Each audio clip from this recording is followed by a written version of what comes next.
అందరికీ నమస్కారం। ఈ రోజు మన ఛానల్లో హంపి టూర్ పార్ట్ 7 లో భాగంగా జనన ఎన్క్లోజర్ ని చూద్దాము। ఈ ఎన్క్లోజర్ లో మనకి లోటస్ మహల్, అదేనండి చిత్రాంగి మహల్, అలాగే ఎలిఫెంట్స్ స్టేబుల్, వాచ్ టవర్స్, అలాగే క్వీన్స్ ప్యాలెస్ బేస్మెంట్స్ ని కూడా చూద్దాము। ఈ జనన ఎన్క్లోజర్ లోకి రావడానికి టికెట్ ఉండాలి। ఈ టికెట్ ని మేము విఠల టెంపుల్ లో తీసుకున్నాం కదా, ఆ టికెట్ ఇక్కడ పనిచేస్తుందన్నమాట। టికెట్ ప్రైస్ వచ్చేసి 40 రూపీస్, అదే ఫారినర్స్ కి అయితే 600 రూపీస్। ఇందులో మనం టికెట్ మీద పంచింగ్ వేయించుకుని లోపలికి రావాలి। ఇలా వచ్చిన తర్వాత మనకి లెఫ్ట్ సైడ్ అయితే మ్యూజియం ఉంటుంది। అందులో హంపీలో దొరికిన వస్తువులు అయితే ఉంటాయన్నమాట, అంటే ఆ కాలంలో ప్రజలు వాడిన వస్తువులు ఉంటాయి। అది చూసి బయటకు వచ్చిన తర్వాత మనకి ఇక్కడ రైట్ సైడ్ లో కనిపిస్తుంది కదా, ఇది క్వీన్స్ ప్యాలెస్ బేస్మెంట్ అన్నమాట। శ్రీకృష్ణదేవరాయలకి 2 భార్యలు ఉండేవారు కదా, తిరుమలాదేవి, చిన్నాదేవి అని। అందులో ఒక రాణిది ఈ క్వీన్స్ ప్యాలెస్ బేస్మెంట్। ఈ బేస్మెంట్ పైనే గంధం చెక్కలతో ప్యాలెస్ ఉండేది। దీనిని సుల్తాన్లు తగలబెట్టేశారన్నమాట। బేస్మెంట్ ఒకటే మిగిలింది। ఇక్కడ మీరు చూస్తున్నారు కదా, ఇది కోనేరు। ఇప్పుడైతే మనం లోటస్ మహల్ కి వెళ్దాము। దీనినే చిత్రాంగిని మహల్ అని కూడా అంటారు। ఇందులో రాణులు విశ్రాంతి తీసుకునేవారట।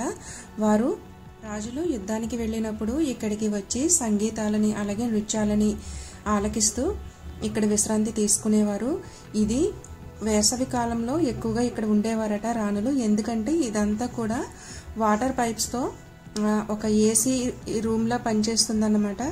అంటే ఆ రోజుల్లో ఇదొక ఏసీ ప్యాలెస్ అన్నమాట।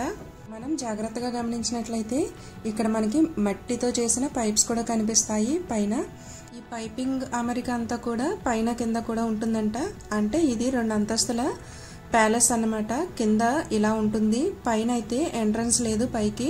మనకి పక్కన చూసినట్లయితే ఇలా మెట్లు కనిపిస్తాయి అన్నమాట। అలాగే లోటస్ మహల్ పక్కనే ఒక బావి ఉంటుంది।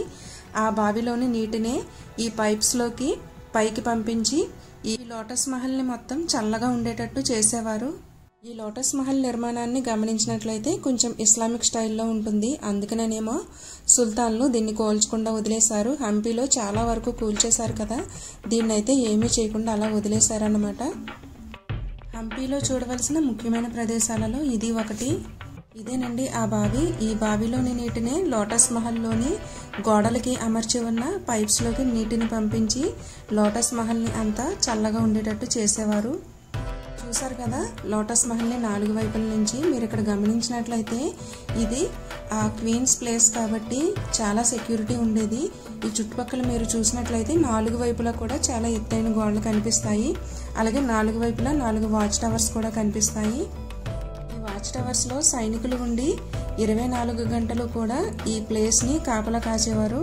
హంపీలో చూడవలసిన ప్లేసెస్ లో ఇది ఒక ఇంపార్టెంట్ ప్లేస్ అన్నమాట।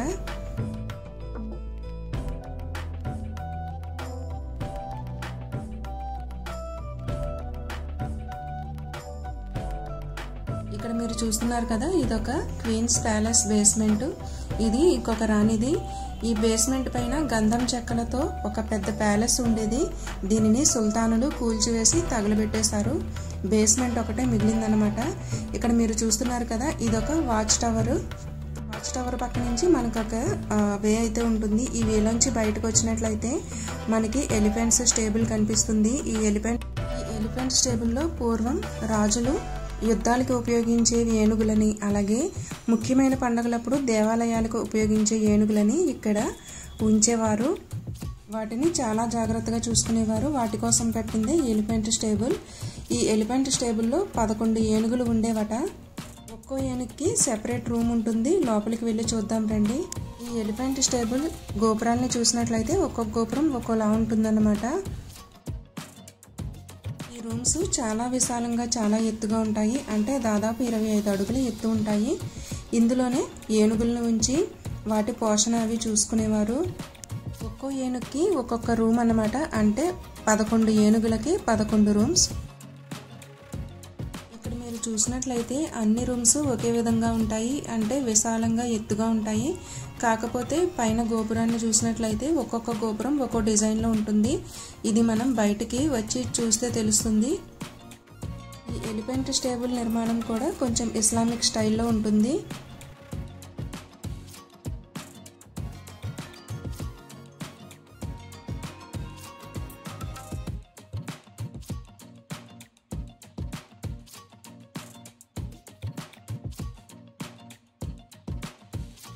ఇక్కడ మీరు చూస్తుంది ఎలిఫెంట్స్ ని చూసుకోవడానికి గార్డ్స్ ఉంటారు కదా, వారికి ఇల్లులు అన్నమాట అవి. ఇప్పుడైతే ఇందులో మ్యూజియం ఉంది. సరే కదా ఫ్రెండ్స్, ఈ రోజు వీడియో. ఐ హోప్ మీకు ఈ వీడియో నచ్చిందని అనుకుంటున్నాను. నా వీడియో కనుక నచ్చినట్లయితే లైక్ చేయడం మాత్రం మర్చిపోవద్దు. Thank you for watching friends. Thank you.